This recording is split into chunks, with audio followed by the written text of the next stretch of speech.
అందరికీ నమస్కారం అండి. జేడి వరల్డ్ యూట్యూబ్ ఛానల్కు స్వాగతం. నేను ఈరోజు చేయబోయే రెసిపీ పుట్నాల లడ్డు అండి. అదేనండి, వేయించిన శనగపప్పు ఉంటుంది కదా, దాంతో లడ్డు చేస్తున్నాను ఈరోజు. శనగపప్పు ఒక గ్లాస్ తీసుకున్నానండి. గ్లాసు శనగపప్పుకి 3/4 గ్లాసు చక్కెర కావాలి.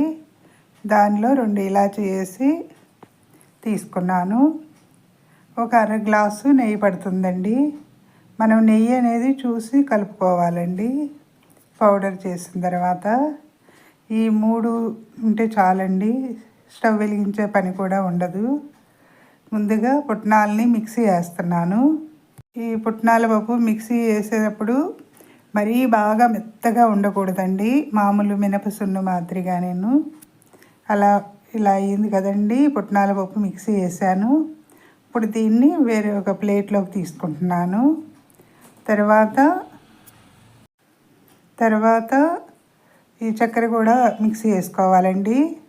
ముందు ఈ పుట్నాల పప్పు ఉంది కదా, అది మిక్సీ వేసింది ఇలా పౌడరు ఒక ప్లేట్లోకి తీసారండి.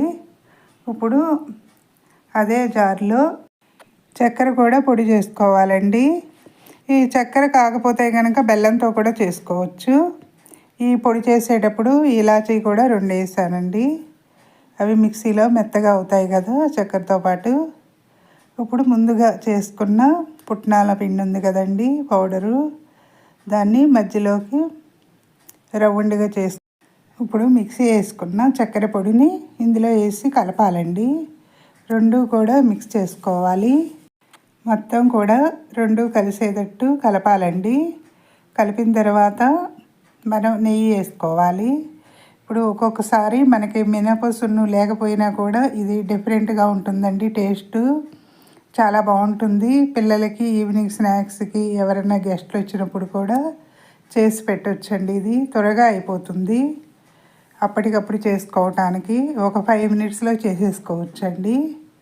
ఎట్లాగో పుట్నాల పొడి ఉంటుంది కదా, పుట్నాల పప్పు ఉన్నప్పుడు దీన్ని మిక్సీ వేసుకుంటామేనండి. వేపించే పని, స్టవ్తో పని లేకుండా పని అయిపోతుంది. ఇప్పుడు కొద్దిగా నెయ్యి వేసుకుని కలుపుకోవాలి. ఈ మిక్సీ వేసి పెట్టుకున్న పుట్నాల పొడి, చక్కెర, ఈ నెయ్యి దీంతో కొద్దిగా వేసుకుని కలుపుకోవాలండి. నెయ్యి కూడా ఆరోగ్యానికి చాలా మంచిది కదండి. మనం బయట కొనే వాటిల్లో డాల్డాలు కలుపుతారండి కొన్ని. అలా కాకుండా మనం ఇంట్లో చేసి పెట్టుకున్నది చాలా మంచిదండి, హెల్త్ పరంగా కూడా. ఈవినింగ్ స్నాక్స్కి ఎవరైనా గెస్ట్లు వచ్చినప్పుడు గబగబా చేసుకోవటానికి ఇవి చాలా పనికొస్తాయండి. ఇలా చేసి పెట్టుకుంటే ఇవి స్టోర్ చేసుకున్నా కూడా 10 డేస్ వరకు ఎలాంటి ఇది ఉండదండి. తర్వాత అంటే కొంచెం ఇప్పుడు నిలవ ఉండాలంటే అంత ఉంచటం కూడా కరెక్ట్ కాదండి. ఇలా కలిపి చూడాలండి. ఇంకా కొంచెం పడుతుంది, పొడి పిండి ఉంది కదా పక్కన, ఇంకా మనం ఉండకొచ్చేటట్టు చూసుకోవాలి. ఉన్న నెయ్యి కూడా ఒక అర గ్లాస్ పడుతుందండి, మనం తీసుకునే దాన్ని బట్టి. నేనైతే కొంచెం గ్లాస్కే చేస్తున్నాను కదా. గ్లాసు పుట్నాలు పొడి చేసుకున్నాను, 3/4 గ్లాసు చక్కెర, ఒక అర గ్లాసు నెయ్యి, మొత్తం కూడా కలిపితే ఇలా అయ్యిందండి. దీనిలో 2 ఇలాచీ కూడా వేసాను. ఇలా రౌండ్గా లడ్డూలాగా కట్టుకోవాలండి. ఈ లడ్డూలు కూడా చాలా డిఫరెంట్ టేస్ట్ ఉంటాయండి. హెల్త్కి కూడా చాలా మంచిది. పుట్నాల పప్పు కజ్జికాయలు అవి అలాంటివి చేసుకోవచ్చు. చట్నీలు అవి చేస్తారు కదా, ఇలా స్వీట్గా కూడా చేసుకోవచ్చు. ఈరోజు ఈవినింగ్ స్నాక్స్ కానీ చేస్తున్నానండి. మన ఇష్టం ఉంటే కాజు, బాదం, కిస్మిస్ కూడా వేసుకోవచ్చండి. నేనైతే ఒక కిస్మిస్ వేసాను. మనం ఆప్షన్ అండి, వేసుకోవాలంటే వేసుకోవచ్చు. ఇవే వేయాలని ఏం లేదు, ఇలా డిఫరెంట్ టేస్ట్ ఉంటుంది. ఇలా కూడా చేసుకోవచ్చు. కొబ్బరి పొడి కూడా వేసుకోవచ్చండి. మనం తినే టేస్ట్ని బట్టి ఒక్కొక్కరికి కొబ్బరి ఇష్టం ఉంటుంది, లేదంటే కనుక డ్రై ఫ్రూట్స్ ఇష్టం ఉంటాయి. అలా మనం కావాల్సినవి వేసుకోవచ్చు. ఇవి లడ్డూలు కూడా చాలా బాగుంటాయండి, పుట్నాల లడ్డూలు.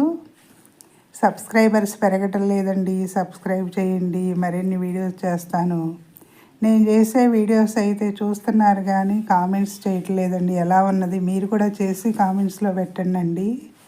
మరిన్ని వీడియోస్ చేస్తాను. అయిపోయిందండి. పుట్నాల లడ్డు.